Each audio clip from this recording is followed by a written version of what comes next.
गाड़ी ले घोड़ा ले हीरो हुंडा। अरे गाड़ी ले घोड़ा ले हीरो हुंडा। लगाओ चारे डंडा, लगाओ चारे डंडा। बरतियन के हुई दिमाग बड़ा ठंडा। लगाओ चारे डंडा, दुल्हा के दोस्त के हुई दिमाग बड़ा ठंडा।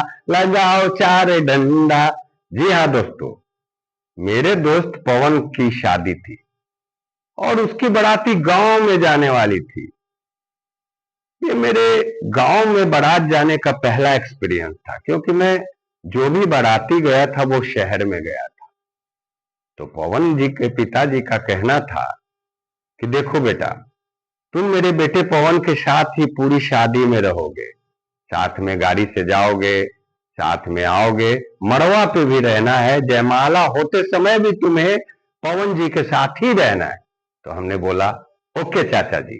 बारात गए, गाड़ी गांव में जाकर रुकी, मतलब लड़की के गांव में जाकर रुकी। तो हम लोग जिस गाड़ी पे बैठे थे उसमें फोटोक्रोमिक शीशा लगा हुआ था। हम लोग अंदर से बाहर सब कुछ देख सकते थे, लेकिन बाहर वाले अंदर कुछ नहीं देख सकते थे।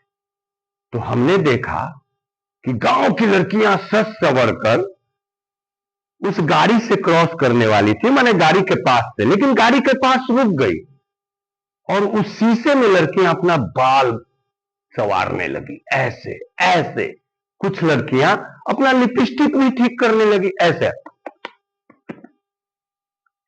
ऐसे। तो मेरा जो दोस्त पवन था वो अंदर से कर रहा। तो मैंने बोला अरे क्या बदतमीजी कर रहे हो? तो उसने बोला अरे यार, ये सालियां हैं, मेरे ससुराल की सालियां हुई, ये आधा घरवालियां होती है, मजाक का रिश्ता होता है।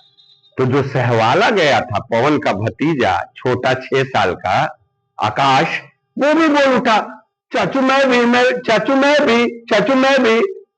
तो पवन बोला जा तू भी किस कर। तो वो भी गाड़ी के अंदर से करता है। उसके बाद दरवाजा लगा। दरवाजा लगा तो गीत होना शुरू हो गया। वहां की महिलाएं गीत गाने लगी, गाड़ी ले घोड़ा ले हीरो हुंडा।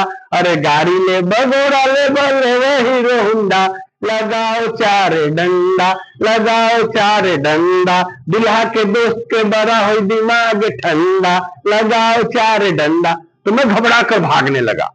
तभी एक बुढ़िया बोलती है बेटा डरो मत, ये सब गांव का रीति रिवाज है, भागो मत, चार डंडा तुम्हें नहीं लगेगा। तो हम भाई रुक गए, लेकिन डर लग रहा था।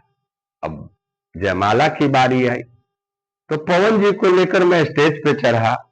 उधर से दुल्हन को उनकी सहेलियां लेकर आई। दुल्हन इतनी शर्मीली थी कि वो स्टेज पे चढ़ते समय, जी हाँ, स्टेज पर चढ़ते समय सर झुकाई हुई थी और उसके हाथ में जयमाला का माला भी था। अब जब जयमाला की बारी आई तो वो मूड़ी झुकाई हुई माला को मेरे गले में डाल दी। तो मैंने बोला अरे भाभी जी ये क्या कर रही है? पवन मेरा दोस्त हमको ऐसे देखता है और वो उसकी दुल्हन भी हमें ताक कर घुर्राती है सर। हमने बोला कि अरे भाई इसमें मेरी क्या गलती है, जयमाला पवन के गले में डाले, आप तो सर झुकाकर जयमाला डाल रहे हैं। तो किसी और के गले में चला गया। वहां भी हम बाल बाल बचे। खैर जयमाला ठीक ठाक से हो गया। अब देखिए, गांव में शादी में एक और रीति रिवाज होता है, भैंसुर को गहना चढ़ाने का। तो गहना चढ़ाने का निमंत्रण आया तो हम सभी गए। पवन जी के बड़े भैया गए, मुझे भी बोला गया कि अरे भाई गहना चढ़ रहा है, आप भी जाइए साथ में। तो वहां पर गए तो सभी महिलाएं बैठी थी, दुल्हन को भी बैठाया गया था घूंघट में। गहना चढ़ाने का रस्म शुरू हो गया। जैसे ही रस्म शुरू हुआ तो पवन जी के बड़े भैया को बैठाया गया, एक आसन, मतलब सफेद कपड़ा बिछाया गया था, बोला गया कि आप इस पे बैठिए। तो जैसे ही वो बैठे, कुर कुर पुर पुर की आवाज होने लगी।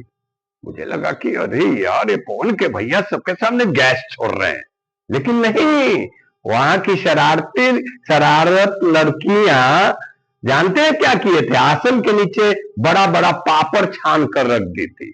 जैसे ही पवन के बड़े भैया बैठे, पापड़ चकनाचूर होने लगा और आवाज निकलने लगा, कुर्र कुर्र पुर पुर। खैर, और कुछ लोग बैठे तो उनके पिछवाड़े के पास हल्दी रख दिया गया था घोर के, तो पीछे में उनका हल्दी लग गया। सबके साथ कुछ न कुछ शरारत हुआ।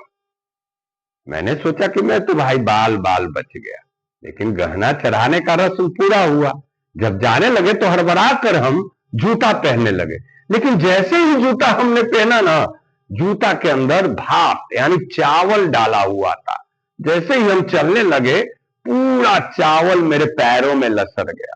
तब हम बोले कि ना, हम बाल बाल बचे नहीं, हमको भी यहाँ की लड़कियां मजाक के गिरफ्त में ले ली। जी हाँ दोस्तों, ये था मेरा गांव की बाराती का एक्सपीरियंस, पहला एक्सपीरियंस, क्योंकि मैं गांव में बाराती नहीं जाता था। और ये था मेरा एक छोटा सा स्टैंड अप कॉमेडी।